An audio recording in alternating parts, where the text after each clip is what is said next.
Plant FAQs, Philodendron subhastatum. Philodendron subhastatum, unveiling the velvet touch. Hi there, Furbu here, and today we're diving deep into the world of the Philodendron subhastatum. This stunning climber has captured the hearts of plant enthusiasts with its velvety, textured leaves and easygoing nature. But fear not, if you're new to the houseplant world, this guide will equip you with everything you need to know to keep your Philodendron subhastatum thriving. See more 623 species in genus Philodendron at monsteraholic.com. Light. Let's dance in the shadows. The Philodendron subhastatum isn't a sun worshipper. In fact, it prefers dappled, indirect light, mimicking its natural understory habitat. Think of it basking in the filtered light that reaches the forest floor. While it can tolerate lower light conditions, brighter indirect light will encourage faster growth and enhance the beautiful variegation on its leaves. Here's the key takeaway. Harsh, direct sunlight is a no-go, as it can scorch the leaves. But how much light is enough light? A good rule of thumb is to place your Philodendron subhastatum a few feet away from a south-facing window or directly beneath an east or west-facing window. If you're unsure about the light level, observe your plant. Leggy growth with spaced-out leaves indicates a need for more light. Conversely, leaves that curl or turn brown suggest too much direct sun. East versus west window. Both orientations offer suitable indirect light. East-facing windows provide gentle morning sun, while west-facing windows offer warmer afternoon light. The choice depends on your preference and climate.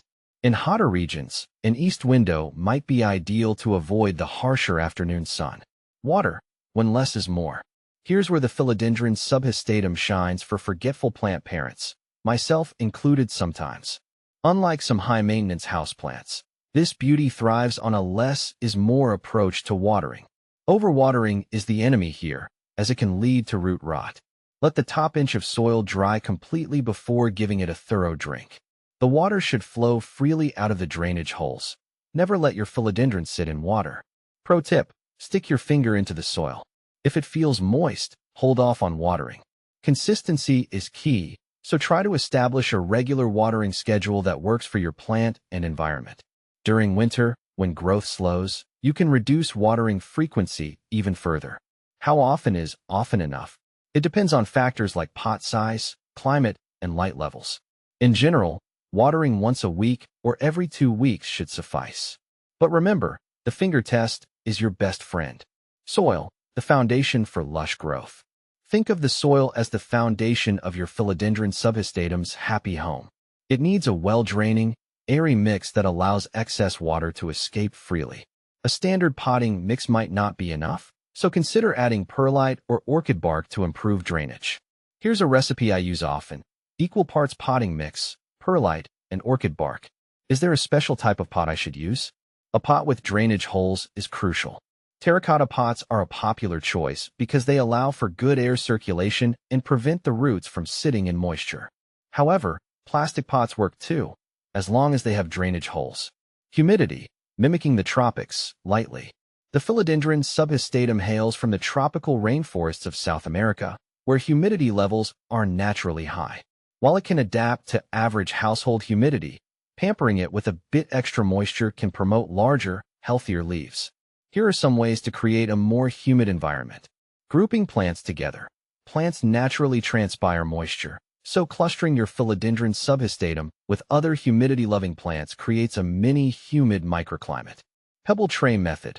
Fill a shallow tray with pebbles and water.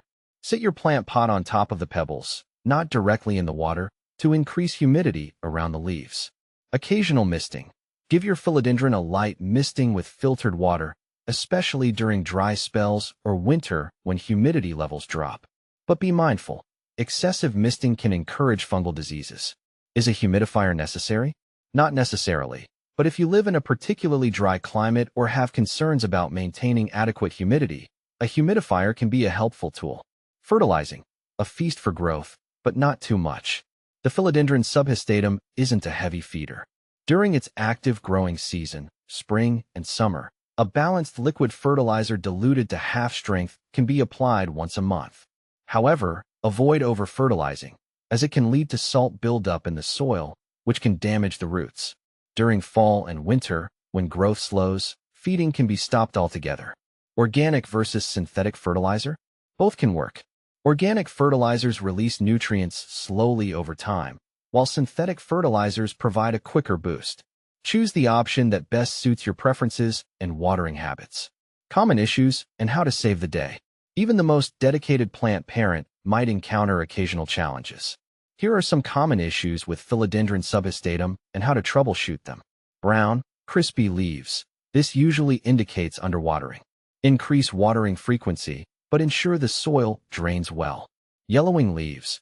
This could be due to overwatering, lack of light, or nutrient deficiency. Check the soil moisture, adjust light levels if needed, and consider fertilizing during the growing season. Stunted growth. This can be caused by insufficient light or nutrient depletion in the soil. Repot in fresh potting mix and provide brighter indirect light. Pests, mealybugs, spider mites, and scale can occasionally bother your Philodendron subhastatum. Regularly inspect your plant and treat infestations promptly with insecticidal soap or neem oil. Can I propagate my Philodendron subhastatum? Absolutely. This plant is quite easy to propagate through stem cuttings. Take a healthy stem section with a few nodes, dip it in rooting hormone, optional, and plant it in a pot with well-draining soil. Keep the soil moist and provide bright, indirect light. With some patience, you'll soon have a new Philodendron subhastatum to add to your collection. Philodendron subhastatum versus other. Philodendron subhastatum versus Philodendron Birkin. Both are stunning, velvety-leaved varieties. However, the Philodendron Birkin boasts white variegation on its leaves, while the subhastatum has a more subtle, silvery sheen. The Birkin may also require slightly more light to maintain its variegation. Philodendron subhastatum versus Philodendron Brazil. Both are climbers with heart-shaped leaves, but the Brazil features a vibrant chartreuse and green variegation. The Brazil might tolerate lower light levels compared to the subhastatum. Philodendron subhastatum versus Monstera deliciosa. Swiss cheese plant. Both are popular climbing aroids with large, impressive foliage. However, the Monstera deliciosa develops iconic split leaves as it matures, while the subhastatum maintains its heart-shaped form. The Monstera might require slightly more light than the subhastatum. Philodendron Cruentum versus subhastatum. The Cruentum first stole my heart with its dramatic, almost velvety leaves. They have this incredible sheen that makes them look luxurious, even when the rest of the plant is putting out new growth. But here's the thing. Those new leaves seem to take forever to unfurl. I swear I can practically watch paint dry sometimes. It's a waiting game with the Cruentum, but the payoff is definitely worth it when that perfect, deep green leaf finally emerges. Ultimately, the best philodendron for you depends on your personal preferences and growing conditions. But the Philodendron subhastatum, with its velvety charm and easygoing nature, is sure to become a treasured addition to any plant lover's home.